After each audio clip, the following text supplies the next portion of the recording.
Outro dia, a pergunta talvez seja longa, mas outro dia eu estava vendo a lista da Forbes dos bilionários do mundo, né? São 2.000 e não sei quantos bilionários, 2.500, sei lá, da lista. É uma grana absurdamente gigantesca que daria para resolver o problema de muita coisa.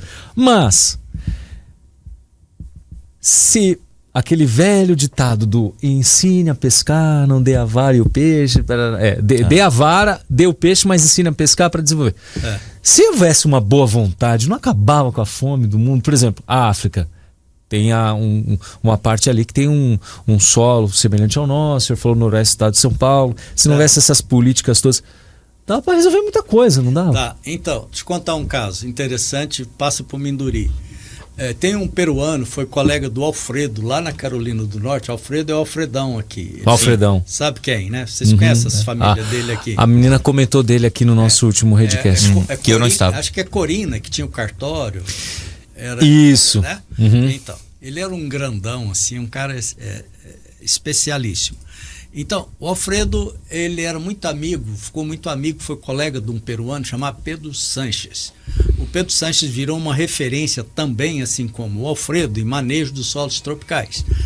E o Pedro Sanches, depois ele ficou super meu amigo também e tal. Ele veio que várias vezes, andou por aqui tudo, dando ideia e tal. E ele coordenava um projeto de alimentos na África. Tá. Certo? Tá. E fez pesquisa durante muitos anos e tal, e chegou à seguinte conclusão e levou para o governo americano. O governo americano é o principal donor, principal doador de alimentos para a África. O Brasil já fez parte desse programa, chamava Food Aid, ajuda alimentar. O Brasil fez parte disso. Doava alimento para a África. Não, o Brasil recebia, Unidos, nossa. Food Aid. Né? O Pedro Sanches demonstrou que 1 tonelada de alimento doado dos Estados Unidos para chegar numa comunidade africana custava, em valores da época, isso foi publicado na revista Science, não é conversa, né? Não é achismo nenhum. Não, custava $680. Tá. Você dá os insumos, ensinar a produzir, coordenar, lá você produz isso por $140, $160, uma tonelada de comida. Certo? Sim. Então, ele convenceu o governo americano de que esse era o melhor processo. Aí, nesse meio tempo, eles resolveram avaliar esses programas. Tinha um outro programa de livro. Mandava livro para lá. Falta educação, vamos educar as pessoas. Né? Foram ver a questão dos livros. Mais da metade dos livros que os Estados Unidos mandava para lá não era distribuído. Isso não é à toa, isso é de propósito, então, não interessa. É um interesse que as pessoas, potenciais milionários de lá, e eu vi isso. Eu posso viagem em Moçambique, entendeu? Acontece aqui no Brasil também. Certo? Também. Eu posso fazer uma... ele fez uma pergunta que a minha resposta menos científica vai fazer com que ele traga para nós uma definição conclusiva a respeito disso. É a pergunta em cima da minha pergunta. Exatamente. O que acontece? O que, de forma chula, o que você perguntou é o seguinte: se você pegasse o dinheiro desses milionários, fosse lá e colocasse na África, acabar com a fome. Olha, minha resposta: se você pegasse o dinheiro do Elon Musk, fosse lá e entregasse para um país na África que está pobre, o que você ia levar para lá? Inflação, porque onde tem mais dinheiro, ele desvaloriza. Sim. Você ia levar guerra, porque eles estão instáveis politicamente. Então o dinheiro lá ia ser mais motivo para a guerra. Ou seja, não adianta nada. O problema da fome do mundo não é financeiro. Dinheiro. Pode ir viajar para o espaço, pode investir no que for. Não está gastando dinheiro à toa com viagem no espaço. Está gastando em pesquisa.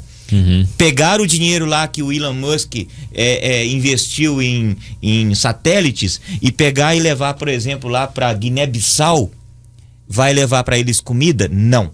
Vai levar inflação, guerra e mais morte, fome, tudo que é coisa ruim.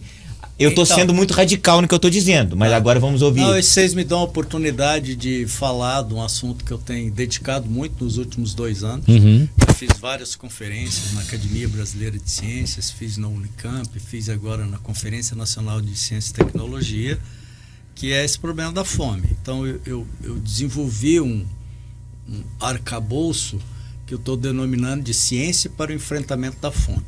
Por quê? No passado havia fome porque faltava alimento.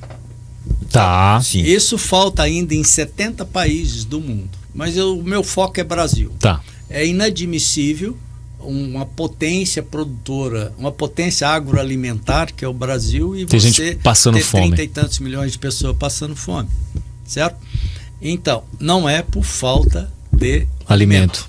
Né? O problema crítico é a incapacidade do acesso, ou seja, é renda. A distribuição. É renda que quem precisa comer não tem renda suficiente. Na medicina é a mesma coisa. Então, tudo isso que nós estamos falando dessa revolução da agricultura, isso custa. O alimento hoje é muito mais barato do que há 40 anos atrás, 50, quando surgiu a Embrapa. Se você deflacionar e tal, ele é 40% mais barato hoje. Mas relativamente no preço hoje, ele é caro. Ele fica caro por conta de pressões inflacionárias. Então nós estamos vendo aí o arroz, vira e mexe a carne, outra hora o chuchu, enfim. Então ele custa mais caro, assim como a medicina. A medicina é super avançada, mas ela custa cara. E a renda das pessoas não acompanha esse custo. Certo? Então, é o gráfico que a gente fala de boca de jacaré. A boca vai abrindo. O custo para você ter alimento aumenta e a renda das pessoas cai. Então, esse é o problema hoje. Agora, falando eu chamo de economia da fome. Sabe quanto que eu preciso da produção do agro nacional para zerar a fome no Brasil? 1,3% da produção do agro. 1,3%. Quando eu falo isso no setor do agro, eles viram a cara. Falou, isso não é problema nosso, já vem com mais uma encrenca para nós. Mas a questão não é essa. Inclusive, eles estão mudando de posição, as lideranças. Eles falaram, isso não é problema nosso. É problema sim, porque isso traz um risco para o próprio negócio. Se eu tenho consumo forte de alimentos, isso traz uma estabilidade para a nossa agricultura. Sim. E diminui a nossa dependência de volatilidade de mercado externo, essa dependência da soja. Isso é um risco muito grande para o setor e para o Brasil. Deixa eu perguntar o que o senhor está dizendo aí, porque os números me assustam. Isso. Me desculpa se eu tiver entendido totalmente errado. Sim. O senhor está dizendo que o que é produzido no Brasil hoje, de tudo que é produzido no Brasil de alimento, 1,3% seria o suficiente para poder acabar com a fome no Brasil? Zerar a fome. 1,3%. Repetindo, isso. Ele está nos dizendo que, com tudo que é produzido pelo agro no Brasil hoje, 1,3% é o suficiente para poder acabar com a fome. Isso. Então, não é falta de dinheiro, nem é de alimento. Não. É falta de capacidade de quem precisa alimentar, de ter renda suficiente. Então, a minha estrutura da ciência para a fome, ela passa por toda essa questão. Eu tenho que continuar produzindo, produzindo com qualidade, tentando baixar custo, produzindo com menor impacto ambiental, mas eu tenho que melhorar a distribuição, eu tenho que melhorar a renda das pessoas, eu tenho que melhorar o hábito alimentar das pessoas. Aí é outra ciência, eu já estou pulando de ciência, certo? E eu vou terminar lá na nutrição e na saúde. Então, essa é a ciência para o enfrentamento da fome. Então, é as ciências agrárias, a economia, a sociologia e a antropologia e a nutrição e saúde. Ciências da nutrição e saúde. Essa é a ciência para o enfrentamento da fome. Quer dizer, eu preciso, acima de tudo, ter renda, né? Mas tem um outro ponto importante que eu acho que precisa ser compartilhado. A participação da produção nesse bolo econômico, produção é que a gente fala é dentro da fazenda, dentro Sim. da porteira. Sim. Ela vem caindo no mundo inteiro. Por exemplo, na Alemanha, nos últimos 30 anos, caiu em média 40% o que o agricultor recebe.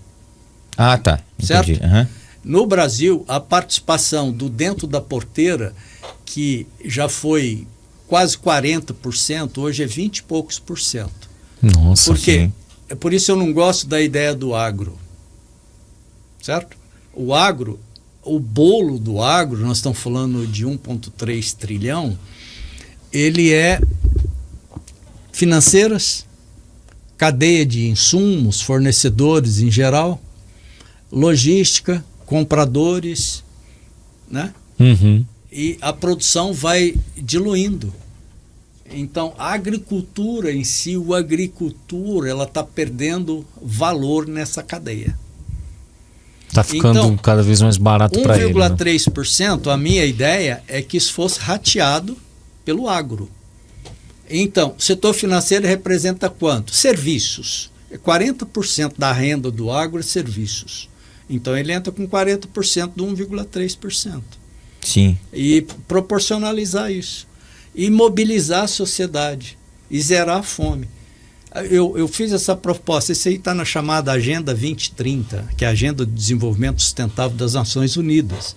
Trouxe isso, fiz uma apresentação para o prefeito na época. Sim. O que Minduri podia fazer para participar. Para ser uma cidade top. Uhum. Certo? Você não tem como resolver todos os problemas de uma cidade, da sociedade, mas tem coisas simples que você pode fazer que a cidade dá um pulo nesses indicadores.